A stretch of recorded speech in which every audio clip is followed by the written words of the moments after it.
We had a lot of stuff going on this year, and just being able to take a step back and kind of remembering what you told me, progress over perfection, because that was a big change for me. I want everything to be perfect. It's not going to be perfect, but as long as it's better than it was yesterday, that's the main goal. Perfection doesn't exist. Yep. And as a perfectionist like you, it's probably hard to hear that. And it is true, though. Perfection is an ideal. It's not an outcome. Yeah. So many people say they want perfect, but can't describe perfect. Yeah. Because it doesn't exist. I'd rather be sidelined trying to achieve greatness than watch greatness achieved and it only set on the sideline. Now introducing your host, Jacob Emery. This episode of the Iron and Infrastructure Podcast is brought to you by R&R Pipeline, Inc., an infrastructure company. Join our team today at rrpipelineinc.com. This episode of the Iron and Infrastructure Podcast is brought to you by Unlocking Greatness with Jacob Emery, a coaching community built for those ready to become the strongest version of themselves. Weekly calls, proven playbooks, and a community built to grow.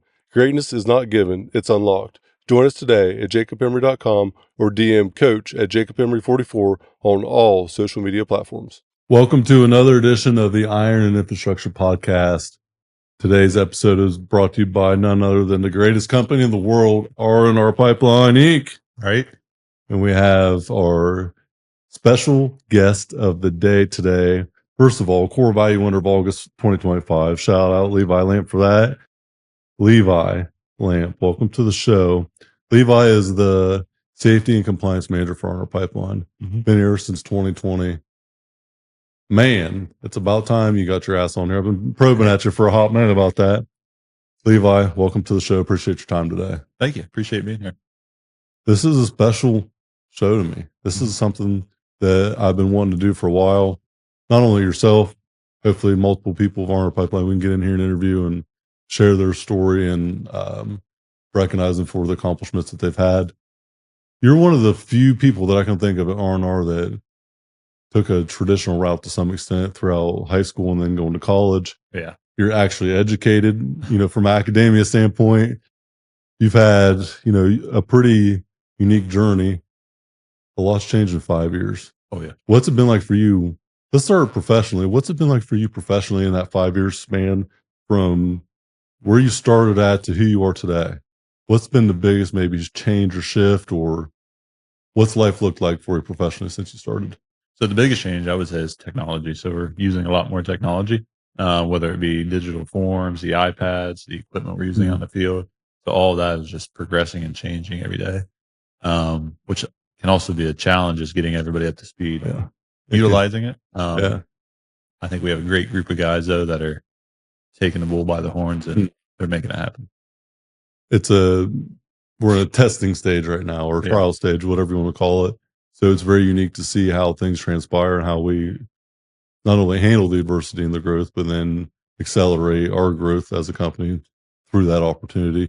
What's it been like personally? So from when you started out 5 years ago to who you were then to now personally, who you are today, can you think of anything like change wise that you would have never seemed to be true 5 years ago that now you know to be true? Personally, I don't know. I know technology has been a big help, both personally and professionally. We started using before using the iPads, big forms. It was every Saturday. I was coming in, scanning papers, naming them. Sometimes my wife would come in. She'd be scanning them as I'm filing computers. So that gives me more freedom, more time with my family, which is nice. Didn't think that we were going to be using it that much. And then it's kind of completely changed with this new system that kind of learning. We couldn't survive without it now. Yeah. From a personal standpoint, when you first came in, I did not see you as being an entrepreneur type driven person. Were you? Always on the side, always trying to hustle, make a little money extra here and there. I think the excitement's pretty fun of, hey, I flipped this or I made this. Yeah. The opportunity to start our own company came along, though. And really, thanks to you and Cody, I probably wouldn't have done it without you guys. It was a big risk to take, but you guys kind of pushed me in that direction, which was cool. And I tell that story to everybody that I talk to. A lot of people ask, like, oh, Jake and Cody know that you started your own company. Even some of our clients, I'm like, they're the one that pushed me to do it. That's very rare. It is very rare. And I didn't realize that until your story about it, I've been a part of R&R Pipeline for a long time, since we're out of high school. And, you know, I hear horror stories of other companies, and just like, it would not be uncommon to go do something on your own and get fired from the main company that you work for because of that side project or whatever, because it becomes a threat. Yep. And to me, the only thing that would be threatened is you not having the opportunity to grow. Yeah. You know, and so I've always had a mentality of invest in the team. And if someone wants to leave, it's not because we didn't invest in them or we give them the platform. So it's really about build the people, and the people build the team. And that's part of that, is the freedom and the flexibility to be able to go do the other endeavors that you want in life. That's what it's all about. Definitely. You know, treating everyone on the team like it's a dream team. You know, we all want to get better, do better, and, you know, become the best version of ourselves. And if for some reason it ends up not fitting into this team and this vision, it kind of is what it is. But I think the ultimate stall out or failure of our company would be not to invest in the team. Yeah. And I'll never forget, had a previous consultant of ours said, what happens if you do all this, you invest in the team, you spend all this money for everyone to get better, then they leave? And I just looked at him. I won't use his real name, but let's say his name was Dan. I said, Dan, what happens if we don't? Right. Like, we invest in the team, they get better, we get better. If they leave, then we didn't do something right for them to stay here, or they just outgrew us. But ultimately, if we don't invest in everyone, then none of us grow. Yeah. And it was such a small-minded thought when it was like, oh, you're going to invest in everyone else, you're just going to leave. It's like, we invest in them, they should stay here, because we're continuing to invest in them to grow. Like, we're all growing. So what's your thought on that? It's been fun watching you do your thing and talking about, you know, the business side of it, but what's your thought on the approach there? I think it's rare, and it was refreshing. Like, I don't know, like, just the different culture that you don't see really anywhere else. Like I said, I've even mentioned it to some of our clients, people that we work with, and they were even mind blown. Like, those guys are that willing to invest in you. Like, yeah, it's like, why would I leave that? And it creates this buy-in across the board, and like a true partnership with us. Yeah. Where, you know, we have faith in you to do what you need to do as the owner of your role at R&R Pipeline, but also in the other endeavors, and just keeping clarity and communication up front. Yep. You know, having hard conversations sometimes that aren't really that hard to have up front. They're only hard to have when they're not had up front, and it's, you know, at the backside of something falling apart. Yeah. What's been like with communication to you? What's the thing about communication, whether it's good or bad, or what's like the main thing when communicating to you that you've seen that can really be great or really be bad? Is there anything you think of? I think with communication, it's good no matter if it's good news or bad news, right? Because if you're sitting there holding on to a piece of bad news and nobody else knows, and they're planning stages in the company without knowing it, that's obviously bad. Bill, you and Cody and Scott, it's very easy to come to you guys with anything, and it's stuff that you guys need to know. So you have to make it very easy to be able to communicate with. Hey, this isn't great. This is what's going on. This is what we're going to work on to try to fix. I think one of the biggest issues with communication in general society is not communicating. Yeah. Clearly, like open to receive information, not to respond, and then honest enough to say what's really on your mind and not sugarcoat something or not be direct. And I've caught slack more in the last probably 6 months to a year in certain areas of life where my communication was direct and transparent. I'm not going to sugarcoat the thing. Mm-hmm. I'm not being disrespectful by saying what I think it is in certain, you know, situations, but just being direct and honest about it. Mm-hmm. And it comes out controversial sometimes, and I'm just like, it set me back at first, and I realized like the approach can be, you know, oh, I could approach it better or whatever, but sometimes the lack of being transparent is the ultimate issue with communication. Yeah. Unspoken expectations are predetermined resentments. Right. So if you expect something, you don't communicate it, then you're just setting yourself up for resentment and failure ultimately. Yeah. How was that for you on the leadership side with your team? My team makes it very easy. Having Jimmy, John, Gabe, we have a very strong, good group of guys that if something needs communicated that needs to get done, sometimes we don't even have to direct it. Like people would just pick it up and take it. But if it's something that's very important and would need directed, they're open to it, receiving it, and tackling the issue. I think it's one of the best like identifiers of good teamwork and cohesion is you all have your spot and you know exactly what has to happen. It's in sync and it doesn't have to be spoken. It's just like, got it. Yep. Got it. And it's true acceleration. Yeah. And like having that unity in place, like the row in the boat analogy, everyone rowed in the same direction. And you don't have the guy in the middle trying to paddle the opposite direction or, you know, steering one paddle and drinking beer with the other one, getting you off course. Right. Yeah. So it keeps you going in the right path. And sometimes it doesn't take much to upset the apple cart where a lot of what's going in one direction and you got one bad apple or one thing that sets it off course, it can go off course really quick. Definitely. I think the other part of that is when you have everyone that's willing to invest and putting the effort in, doing what they need to do, sticking to just your job and not trying to do everyone's job or, you know, doing too much. It also keeps that cohesion there. So definitely communication, I think, is one of the, if we had documentation and communication as a society controlled well, we would have probably 90% of the problems in the workplace. Definitely. I know R&R Pipeline specifically, documentation, communication, them have been two, you know, topics of continuous improvement for a while, and it's probably always going to be that way. What for Levi Lamp must be true daily for you to have a solid day? Just in general, you don't have to be specific, but like a general thing. Have a good day at R&R. Have a good day. Have a good day. I would say first and primary is everybody went home the way they came to work. I mean, that's kind of my role at R&R. Doesn't really matter to me, which it will matter to you, but how much pipe gets put in the ground. But my primary goal is, hey, everybody went home the same way they came to work. Aside from that, I mean, that's a win for me. For you personally, through your professional endeavors, if I told you to be at the office tomorrow at 5 a.m. and you got to stay till 5 p.m. and that's when you clock in and clock out, how would you feel about that? I mean, I would do it. But you'd hate it. Yeah. I'd rather come in at 7, 8, and stay till 10 or 11. And that's where I'm going with it. So the flexibility to own your role and own the time in which you perform in that role.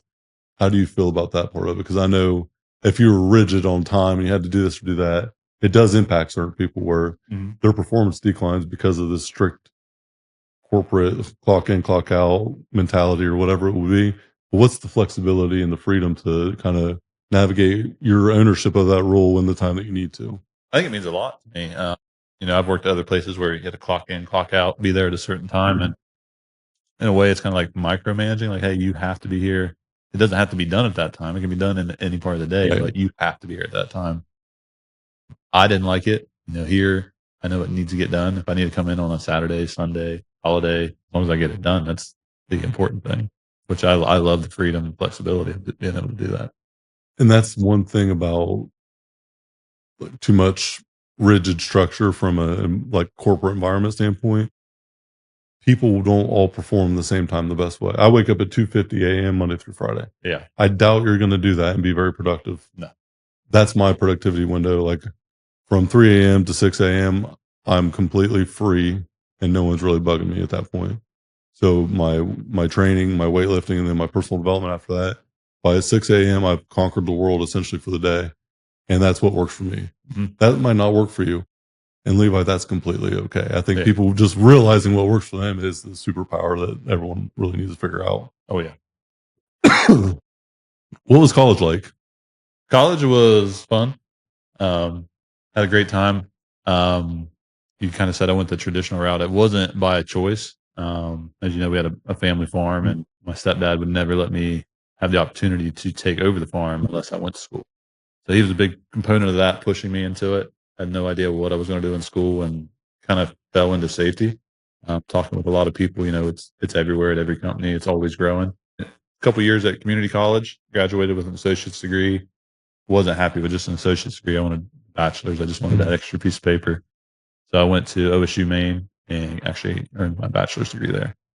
What was the biggest takeaway from college as far as something that you learned? No, it doesn't have to be specific to the courses that you took, but what did college teach you about? Really taught me about owning my own work. And it was kind of funny. Some of the classes I would take, the professors teaching the class, they didn't even have the answers. So that's kind of where my mindset goes is I can really do anything. And I feel like anybody can do anything because this person that's getting paid to teach the class doesn't have the answers. They kind of push a false narrative in some of them. And coming from the pipeline oil field side, I didn't fit in with some of the environmental classes and being able to argue back was fun with some of the professors, which probably hated me. Yeah, it's college really taught me that if you want something, you can get it. And it's not, I mean, it's going to be hard here and there, but it's really not that hard to get what you want if you put your effort into it. I think being clear on it. Like, what do you actually want? Describe it to me the way you feel it. Like, it's tangible. You feel it. It's black and white. There is no gray area. Yeah. And there's zero doubt when you have it. This is what it's going to feel like. Definitely. 22-year-old me set out this bold vision. I turned my life around at 20. Dead or in jail by 21 was truly my ceiling of success at 16. That was my outlook in life. I tell them stories now and people laugh thinking that there's no way, but it was dark and it was bad. 16-year-old me had no ceiling of success whatsoever, but to be alive or in jail. And that ended at 21, right? 20 years old, that was on track to be true. Like, I wasn't, my first 2 years at R&R Pipeline was a dumpster fire. It was a kitchen fire. Like, that son bitch was burning down in the kitchen. The gas stove's leaking, the hallway's on fire, and it's coming toward me. And I'm standing in the middle with a cigarette, just like, what the hell am I doing here? Good old boy drinking a beer with a cigarette in my mouth, and it's getting ready to just burn down the house. I had to make a change. And like, it was hard to challenge myself by myself through myself to make a change. And I realized I just have to make the small change. Like, literally the Applebee's happy hour, I shifted from that to walking on a treadmill listening to a book. That was my aha change for the first 6 months. Waking up early and going to the gym. That was another change. I went back to my roots, the iron. At 20 years old, I just suddenly started to make these changes. And then I thought, personally, I'm growing, but professionally, I'm not. What am I not doing? Well, I'm not focused on the next thing. I'm not clear about what I want. I don't have a clue what I want to walk down the road and get in 20 years. I just need to focus on what's next. Exactly. The next step, the next certification. It's like, okay, I can fuse pipe. I'm a laborer. What can I do next? Well, I can be a relight tech because relight was pretty fresh and was at high demand. So I went and got my relight certification. So then I can pretty much do anything on a main or service crew for the most part. Then I became an operator. I was an operator for maybe 3 months and then I became a foreman. Like, it was very quick. I could operate equipment in general for a long, I did it as a kid. It was like my first true love at 5 years old. But then it was like just that next thing. So my focus was on that next thing and that next thing and not worried about what is so far down the road. Focusing on completion of something was big for me. It changed the way that I viewed the world. And even if it's subtle in the moment and doesn't seem big, one more thing, one more step in that direction. When you accomplish little things like that, they start to add up. How do you view that for yourself?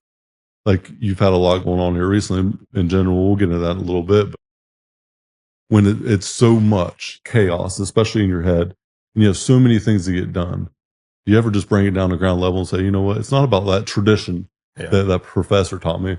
What's true? Well, I got all this to do. What's the top priority? Okay, let's focus on that one until it's done.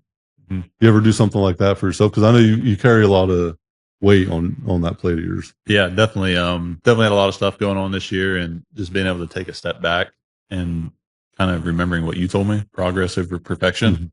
Because that was a big change for me. I want everything to be perfect. It's not going to be perfect, but as long as it's better than it was yesterday, that's the main goal. Perfection doesn't exist. Yep. And as a perfectionist like you, right, it's probably hard to hear that. And it is true, though. Perfection is an ideal. It's not an outcome. Yep. So many people say they want perfect, but can't describe perfect. Yeah. Because it doesn't exist. It's something that we make up in our head. And it's hard to understand that. I had to put a lot of intentional work about this because I would procrastinate on something because I wanted it to be perfect. Yep. And what I figured out is I'm just stalling out because of this ideal that doesn't even exist. So I'm sitting on my ass at 20 years old, not doing anything because of this ideal world that I'm never going to accomplish because I'm not even doing anything to get better. Exactly. And that's where the progress over perfection really started for me. I just couldn't explain it till years later. So I just what is the next thing? What is the next thing? And then what you start to understand is Nothing's ever perfect. No. Nobody has all the answers. No, but our perception of what is real, how we view it, is how we do it. Mm-hmm. So when you look at something, if you look at it like a big bag of shit, that's how you're going to view that thing. If that big bag of shit's got a pile of gold on top of it, it's a pile of gold. Yep. It's all in the perception of it. Sometimes what we create in our head is not really a reality. Exactly. What for you is a driving force of the next thing, or how do you lead people to focus on certain things, being a recovering perfectionist, as you would say? Right. What would be the biggest advice that you would give someone that has that perfection mentality? You're going to drive yourself crazy trying to obtain it, and you're going to waste more time, like you said, trying to postpone it or kick it away. It's not going to go away. You just need to tackle it. I know that you like Jocko. Yeah. Have you ever heard Jocko's thought on overcoming fear? Probably. So he was asked to interview, I forget who was interviewing him. I think it was Chris Williamson on the Modern Wisdom podcast, and he was asking him, how do you overcome fear? What do you do when fear comes in? And he gets real close to Mike and he says, go. That's all he says. Yeah. Tackle it. Yep. Face first. Don't let it like weigh you down. Be in control of the fear.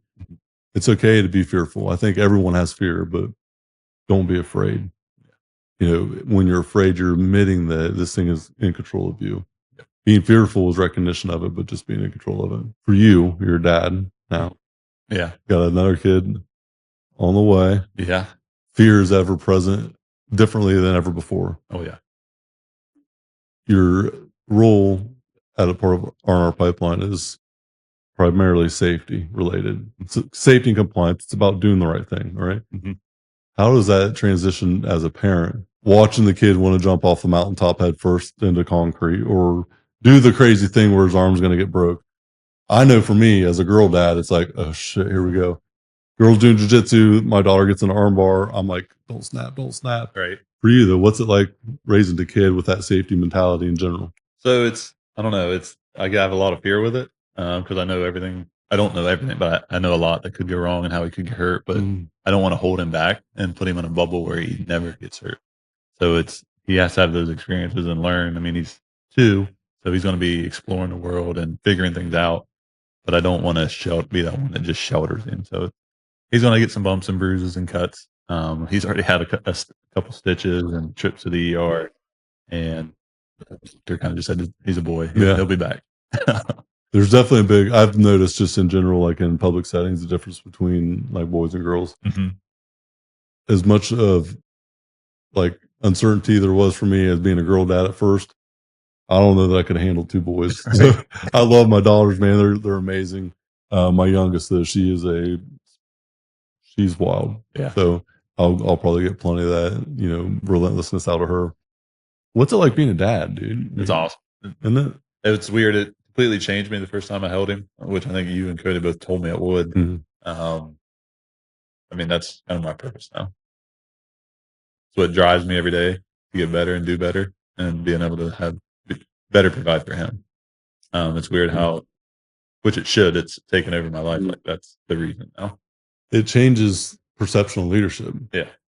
That was one of the biggest ahas for me. It's right when we started to buy R&R Pipeline 2018, my daughter was born. And it just changed how I view the world, because at that point I had a broad understanding of leadership, but I'm responsible for so much more than just myself and my family too. Yeah. You know, as a business owner, you're responsible for everyone that, you know, is on the team and their families. And I took that personal. Mm-hmm. It's like, holy shit. At that time we had 55, you know, people on the team. But then even as you look at like the consultants that come in and work, and then all these people, if you're on the team, like I feel responsible for making the right decisions at every single decision I make. Definitely. And any wrong decision that I make could impact their livelihood. And you look at it much more like a family responsibility. Mm-hmm. I always had a family like mindset too, like a family atmosphere and culture. And I've kind of shifted. I'm interested. I don't know if I've even talked about this, but I'm kind of interested to see what you think. I always thought I wanted to have like a family feeling at work. Mm-hmm. And I think the byproduct of how I feel now would create like a family atmosphere, more of a a partnership or a team atmosphere, though. I kind of look at it now like a dream team. Yeah. Like, we're here to fucking win. Yep. And we're here to win big. I want everyone on the team to feel success. I don't want everyone on the team to feel like we're going to a cookout and drinking beer with Uncle Bob. Right. Like, being family doesn't mean that you're obligated to be a part of the dream team. Yeah. The dream team is there for the people that want to win on that team. And we all have specific roles on that team. And it was unique to change that perception because, like, a dream team means that it's not going to last forever either. Mm-hmm. Look at all the great dynasties in sports, you know, the Bulls, the Patriots, all these great teams that eventually end. Yeah. But that's how it should be. Yeah. You know, and it doesn't guarantee everyone's on the team forever. It could, you know, be a long dynasty. It could be a short dynasty, but when you're there, you know that you're going to do something fucking great. Yeah. And when I think about that, that's what, like, it should feel like to me. What's your thoughts on that? I think that's pretty cool, being able to build it all together and be on a part of the team that's winning. I think that's what everybody wants. We're all competitive men, and to be able to say, "Hey, we're the best contractor out there that's, you know, putting in the most pipe, the most efficient, safe way." I think everybody would want to be a part of that. Good. Not only that, like, when the company's winning, like, everybody's winning. You're not only responsible for your family, you're responsible for 100 other families, 200 other kids. And that's the thing about it. Me and Cody don't win. The team wins. Yeah. Me and Cody are responsible for the failures of everyone. Mm-hmm. But me and Cody don't win. If R&R is successful, it's because of you and the team of R&R Pipeline as a whole. Yep. If it fails, it's because of me and Cody. That's how business works. That's how it works for us and the responsibility that we have. And that's exactly how it should be. Yep. Because we are the owners that ultimately make the last call decisions if we want it to be that way. We give the autonomy to everyone to make it how they see fit within guidelines, obviously, but you own your role. But if you do something catastrophically dumb, Levi, it's my fault. Yep. That's part of being a business owner. And now you understand that, you know, more than ever now. Yeah. That's just part of it. But if we win, it's all of us. Me and Cody can't go win at what we're doing. Just me and him. We're nothing more than navigating the people in the seats, the things that we need to get in place for the system to work in the future. I think it's all about the people, though, and development of the people. I think that's the biggest thing that I want to be true at the end of this journey. Build a transformational team and a legacy of excellence. That is our North Star, and that is the most true North Star that I could ever imagine for what we want to build. Develop the people who deserve it, not just the ones who need it. Mm-hmm. Because that's how life works. Life doesn't respond to what we need. It responds to what we deserve. Yeah. So, like, you're going to get opportunity because you deserve it. You've gotten opportunity because you've earned it. You've deserved it. So the team members, like, view them as part of that dream team and not so much a family. A dream team is about pushing yourself to being the best possible teammate that you can be, becoming the best version of yourself, and caring a lot for everyone on the team, which you probably care up there with the highest ranking people in our pipeline. You care about the team the most. Yeah. Because it's your responsibility to keep them safe. This episode of the Iron and Infrastructure Podcast is brought to you by R&R Pipeline Inc., an infrastructure company. Join our team today at rrpipelineinc.com. We also know that it doesn't last forever. Mm-hmm. Like, it could go away. And that's what makes it so great in the moment. It does sound kind of harsh if you look at it from an outside perspective, but it's really about placing that higher standard on the leadership of the company and ensuring that we do what we're supposed to do. We have a check on what we're supposed to know to be true, an inventory almost of who we are as a team and the standard that we set, and that we are doing things for the greater good. You know, I heard this quote the other day. I wish I would have known when in the good old days that they were the good old days. Right. Right now, Levi, is the good old days. It's not going to get much better than it will today. And you'll probably say the same thing tomorrow. Yeah. This is like the prime of our life. It's easy to get lost in the sauce, though, and forget that. So I always like to, I have what I call the standards of greatness. I live by these standards every single day. This is like me through and through. First one's no snooze. Don't hit the snooze button.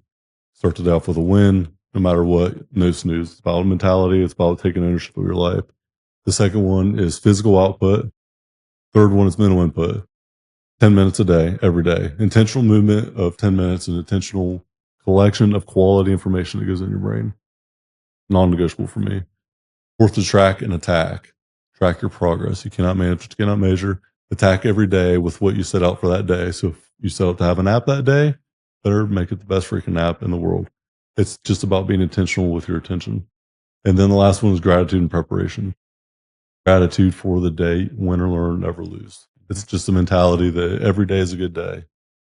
And even if it's bad in reality, if you perceive it to be good, you learn from it. When you wake up the next day, you're probably going to be in a lot better mood than had you went to bed in a bad mood. And the preparation is about success for today started yesterday. So it's really just about preparing.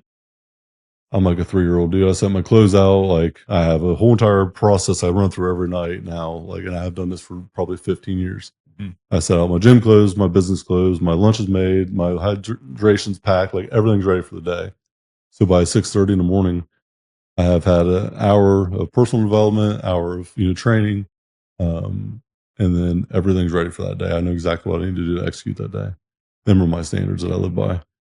I think that's what, as we continue to grow as a company, that's what we have to do. We have to set a standard in place, like a dream team. Right. And I think as we continue to evolve as a company, that's where it ends up going, is that evolution of the people that going to make the team successful. What do you think about the dream team narrative now after all that? I think it's true. I mean, you're going to get in, you're going to get out what you put in, right? Like you said, it's not, I like the idea of family, everybody's related and they get an opportunity because they're related. Really, if you're on the team and you're putting in the effort, you're going to be the one starting. And you're going to get that opportunity to progress and make yourself better. Family, there's obligation, there's entitlement or a sense of loyalty that's owed and not earned. That's not how you win. No. Yeah, I think every spot has to be earned and should be earned. Yeah. What's your thought seeing our mentality on developing the people on the team compared to what you've seen elsewhere or heard elsewhere? So I like I don't think elsewhere or other places I've worked that they focused on as much personal development. It's more, hey, this is professional because we're going to get our money back out of it, which I kind of like the way you guys do it. I mean, I think everybody should, because you're not only changing people's lives professionally, but personally as well. It's skills that they can take home and make themselves or their family better. I've grown more outside of, say, when I was in the field. My growth in that 20 to 22-year-old time frame didn't come from what I was doing on the clock. When I worked on me as a person, nobody can get better in their role professionally if they're not getting better personally. I didn't realize that when I first popped out of high school and started doing things. I thought reading books was laughable when I was in school. I don't need to read that ancient shit. Like, who needs to read that they teach us? Yeah. And now when someone says they don't ever read, I'm like, oh, okay, let's talk about this for a minute. Right. I don't physically read books because my attention span is like a 3-year-old dude. Mm-hmm. I can read about 15 words and I don't know if I'm reading something about Mars, about cats, about cars, or about Barney and Friends. Like, right. I'm out there Looney Tunes styles very quickly if I'm not careful. Enjoy sitting down and reading when the space is right, when it's peaceful enough to be able to do so. And as much the environment as my head. But I can listen to audiobooks like a champ. That's what I did. And I turn up the speed to 1.2 to 1.5, especially monotone narrators. I turn it up faster. Have you ever tried that? I've sped it up a little bit, especially if it's like a slower speaker. That forces my retainage because I'm so forced to pay attention. It's moving so quick. Yeah. If I don't listen and if I'm 10 seconds in, it's like a gut check normally, 10 to 15 seconds. If I'm not in it, I know right away. Yeah. But to even accelerate that more, you take the physical book, listen to the audio, follow along with the words as someone else is reading it. Mm-hmm. That's a superpower. Yeah. You're hearing it being read for you as if physically seeing it. So you're downloading it with your vision and your ears. And I'm telling you what, I don't do it very often because of that environment part, but it really does accelerate the retainage rate. Yeah. So just a little life hack for you. Let's do a little bit about Levi Lamp as a person. What does success look like to you? What does success feel like? That was a very hard question. Used to be just having money, right? Which I think is everybody's goal, is the financial freedom to do what you want. But success right now is just my kids. I don't know. It's completely changed. It's the best part of my day is going home, playing with him, being able to spend time with him and see how he develops as a person is pretty cool. Yeah, definitely. Being present is a gift. Yeah. I think that's why they call gifts presents. Right. I never was present minded for the longest time. 12 years to buy R&R Pipeline, from the time I started to the time we made it happen. 12 years, I focused on one goal for 7 days a week, 365. I obsessed over it. The day we bought the company, I was not very excited because I seen that day come for 8 years, essentially. I had visualized that thing to be true so many times. It wasn't a surprise to me. Right. Like, it was an expectation to be met. This was a paradigm shattering moment for me, though. 2 days after, never forget, Sunday morning, we closed on Friday, and Sunday morning, I woke up. I was gutted. So I was empty, a shell. I felt no excitement, no joy whatsoever. It took probably 2 years to figure out why. It haunted me, dude. I'm like, I just achieved my lifetime achievement award. Like, the thing that should make me feel so much gratitude inside, and I'm fucking dead inside, and I don't know why. And I realized for 12 years of that journey, I didn't enjoy the process. I found no joy in it. I just grinded through it, did what I had to do. Didn't enjoy life. I didn't take vacation for like 8 years. Yeah. I went on one trip for 1 week in Mexico, and I regretted it because of what happened on the job that week. And it was like 8 years without a vacation, no days off. I think I called off 2 or 3 times, and I couldn't even make a phone call. So sick in that whole time. Like, I was so hyper focused and dedicated to this one outcome. That was supposed to be like my mountaintop. That's how I felt about it. And so this perception of this ownership being the accolade that would make me feel joy, would make me feel like I made it, made me feel nothing. And I thought, what the hell?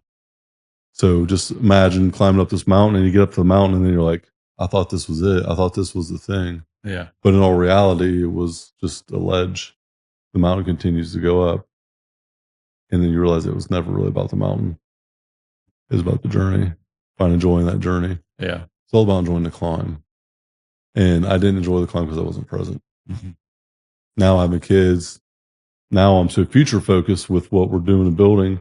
Everything I really operate on now or do now is navigating toward the future. It's less in the moment today, but what could be true in the future to accelerate growth and do better.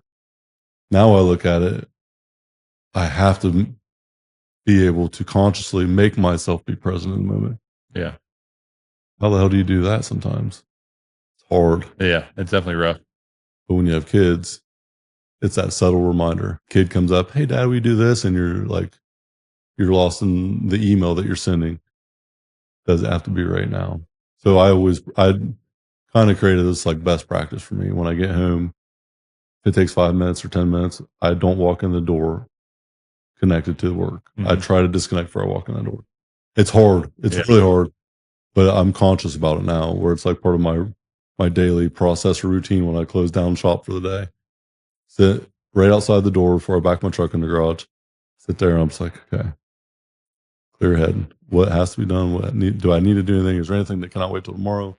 Is there anything that can't wait till 9:30 when the kids are in bed? Like, I only got 4 or 5 hours, maybe 1 hour tonight with my kids. I got to make it the best. So like, I've had to be very intentional about it. Balance to me doesn't exist. As an entrepreneur, I think just trying to say that you're going to balance in life, I don't know that balance in life is ever really a reality for anybody, but being intentional is. So I always look at it now with being intentional with your attention. So if you're somewhere, be there. So right now, Levi, you got 100% of my time and attention. I'm nowhere else. And that's became something I've had to be very intentional about in itself, but it's helped me a lot. Yeah.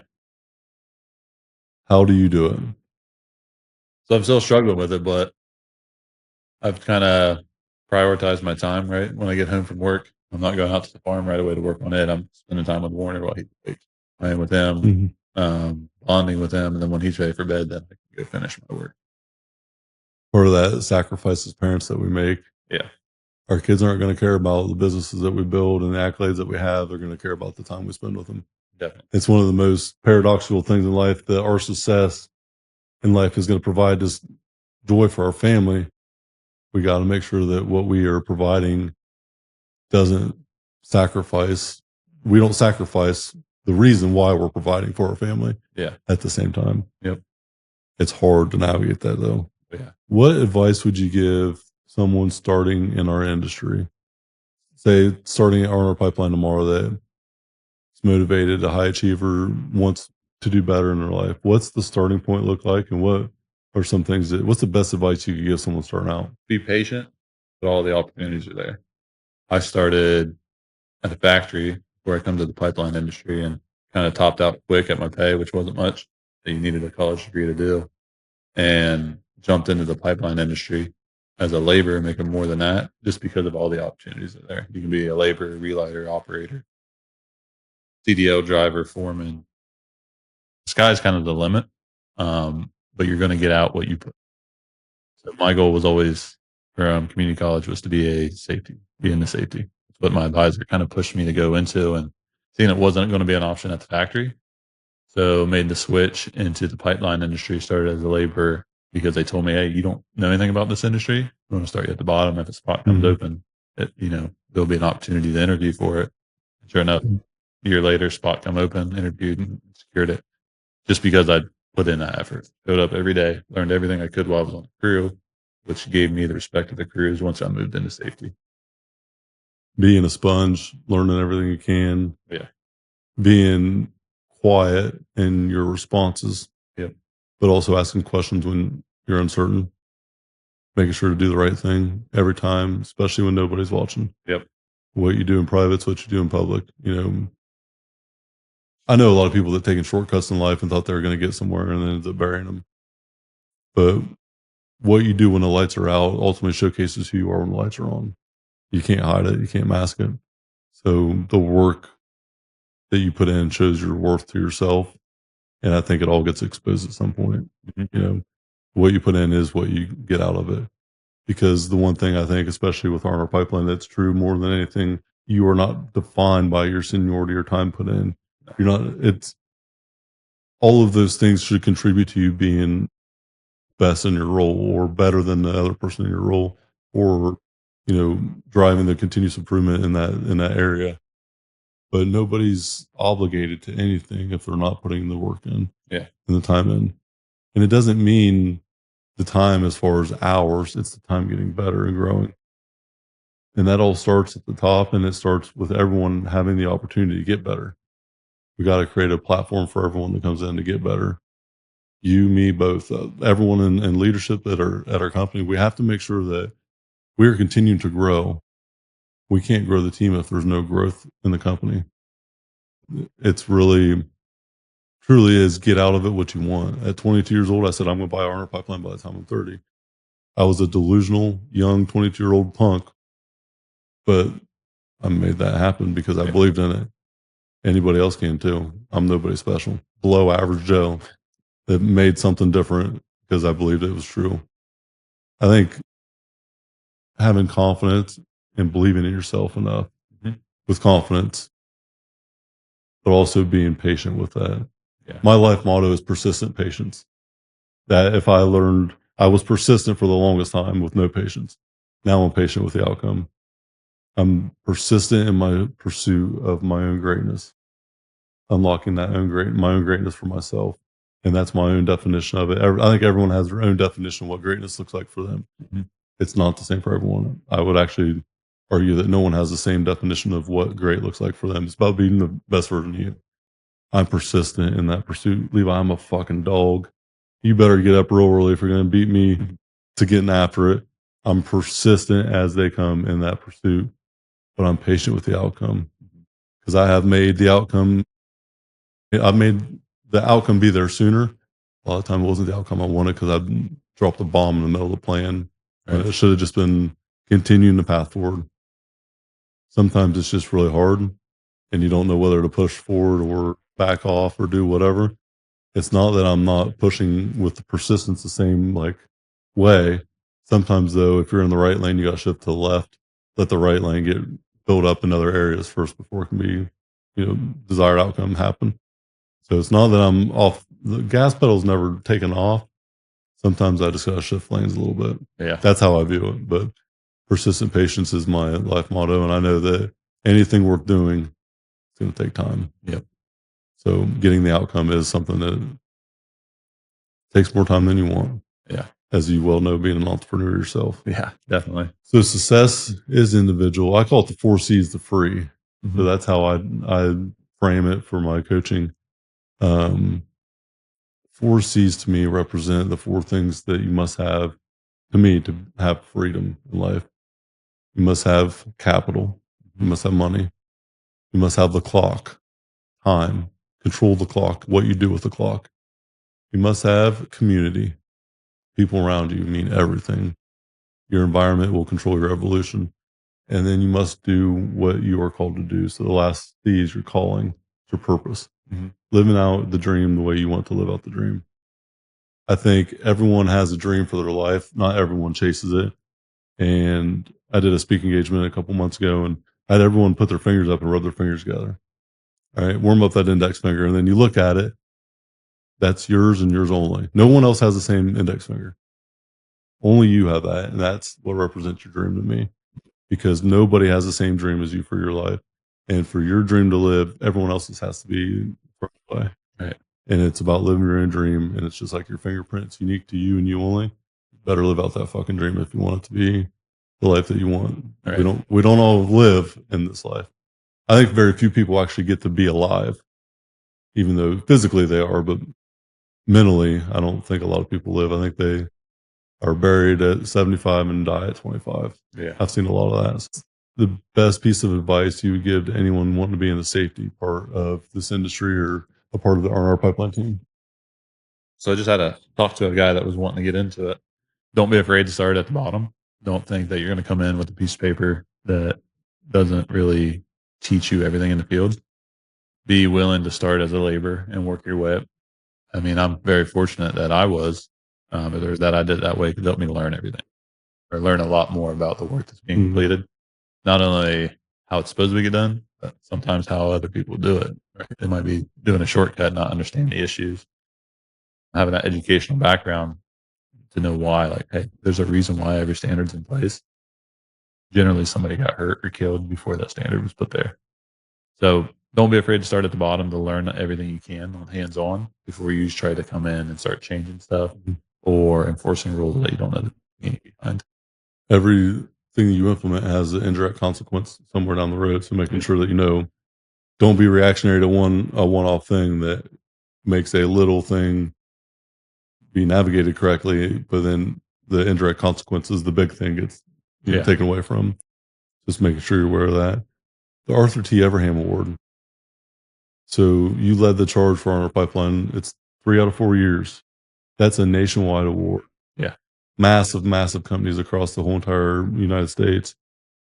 We've won 3 out of 4 as you at the head of the safety department and the leader of that safety charge. That is probably a lifetime achievement award for most companies. Yeah. Like it really is. It's something, it's like one of them, holy shit, like moments. 3 out of 4 years. For you, personally and professionally, what does that award represent? How has it made you better? So it shows that the work that we're putting in every day is being recognized on a national stage. The things that we put into place or try to do with the training or policies that we create they're working, that they're keeping people safe.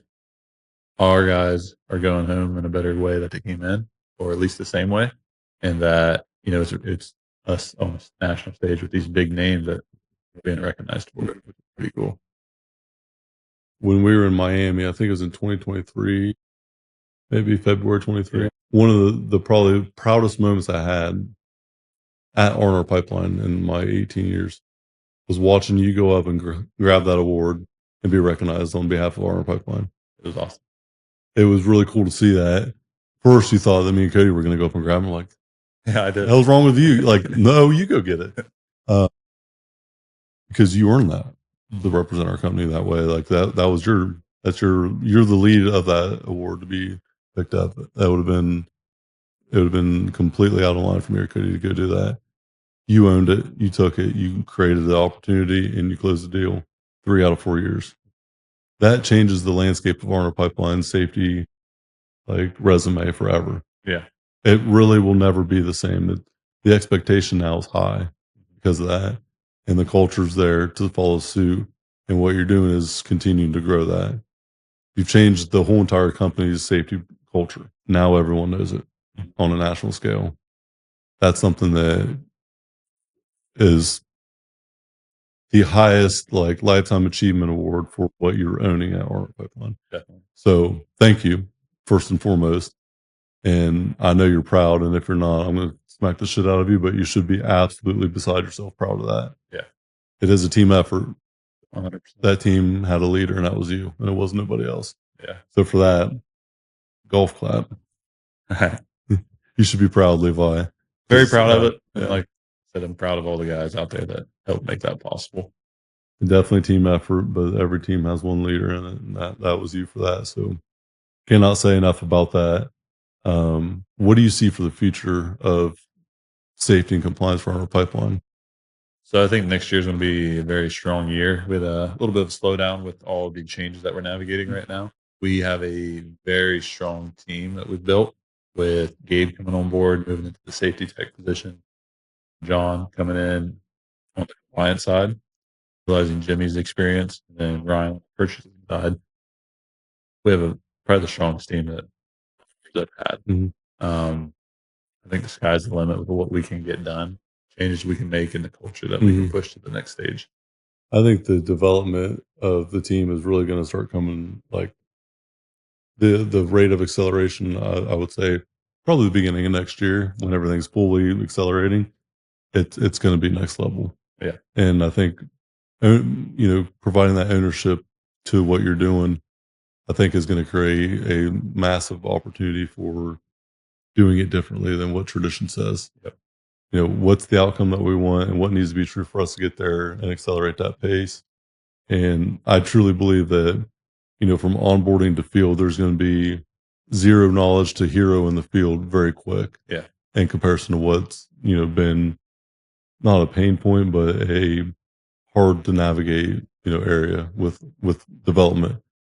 But I think we have some unique things that are in place to get that result much quicker, much more efficiently. And I think everything's going to be accelerated because of it. Oh yeah, 100%. Yeah, like I said, that's probably the strongest team that we've ever had in that department, and the sky's going to be the limit for what we can do. How we do what we do and doing it safely is everything. And you can't have a safe and quality product if you don't have a team that's being continuously developed and getting better, learning every day. So appreciate you leading that charge as always. I can't say thank you enough for what you've done the last 5 years. You did something that I don't know if I've ever mentioned it. It's one word that is probably not spoken about in business a lot, and it's loyalty. 5 years, you've seen a lot. Yeah. You've seen, we've had the economic hell in 5 years, up and down with, the COVID stint and inflation and supply chain issues and all the, low interest rates to spike in interest rates, cost going 3x in 2 years, and the madness that we've had. And you've stayed steady the whole time with your positivity and taking pride in your work, which I can't think of a better way to wrap up today than the August core value winner for positivity and pride, and how that your loyalty has shown that for 5 years and not 1 month. So for that, thank you, Levi Lamp, for everything you've done. I want to leave the stage to you. Closing thoughts, final thoughts, advice to anyone at R&R Pipeline, thoughts of any sort that you have. You can't say nothing. You have to say something. So don't try to navigate out of that. I'll poke you with some rapid fire questions. Definitely would say, which it's already been said, but you get what you put in. So there's a couple of newer guys right now that are coming in hot. They want more. They want their CDL, so they're spending their own time after hours driving the truck, and they're going to be one of the ones getting their CDL, progressing to that next stage. They might be jumping over a couple people, but I wouldn't get hurt on that because they are putting in the time and effort to progress themselves professionally. There's nothing we are completely at equal opportunity for everybody. Yeah, 100%. Not equal outcome though. No. Outcome comes with what you put into it. Yep. I mean, and another bit of advice would be, if you want it, every opportunity is there to take it, whether it be here or in your personal life. I'm very big on anybody can do anything. I come from a farm and construction pipeline, oil field family, and saw the safety side of things. I wanted to get into that and just took the steps to make sure that it was secured. I cannot say that. I mean, I second that 100%. If you want it, you just have to believe it to be true. Yeah. You have to know that it's possible. Set it out there, say it, speak it into existence. It's just going to take a while. Yeah. But it doesn't mean it's not possible. Yep. I don't think the dream and the understanding of what people want is the problem. I think it's understanding the amount of agonizing hard work day to day that's going to take to even scratch the surface on seeing that be real. Mm-hmm. And then that's when the business really starts with you actually accomplishing it. Yep. Everyone talks about 10X in life, and I have a different perspective on it. 10X to me is it's going to be 10 times harder. It's going to be 10 times longer than you think it is to get it. It's going to be 10 times the pain and learning lessons, and it's going to be worth it 10 times more than you could ever imagine.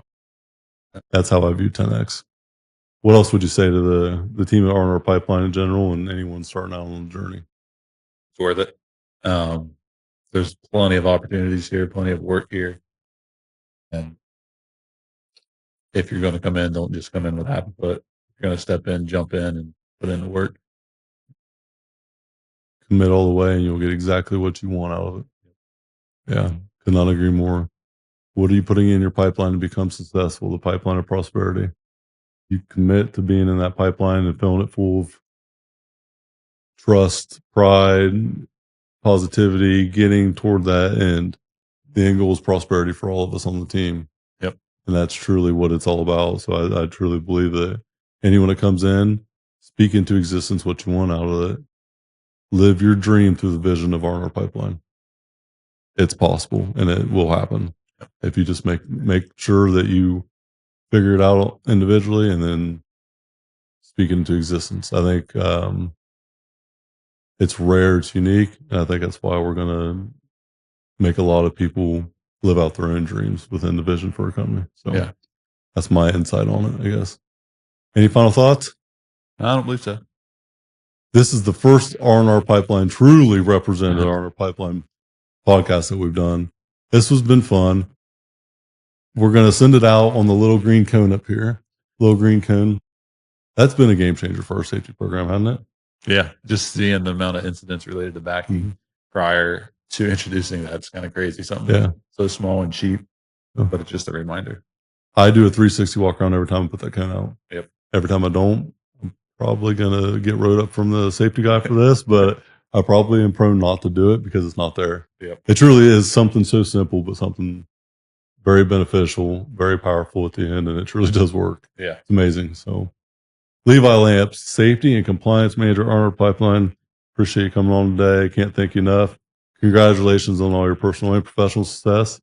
And now that you came on the show once, you're going to have to come on again sometime. So you just stuck your foot in a trap. So appreciate everything. Until next time. Iron Infrastructure Podcast, and we're out. This episode of the Iron and Infrastructure Podcast is brought to you by Unlocking Greatness with Jacob Emery, a coaching community built for those ready to become the strongest version of themselves. Weekly calls, proven playbooks, and a community built to grow. Greatness is not given, it's unlocked. Join us today at jacobemery.com or DM coach at jacobemery44 on all social media platforms.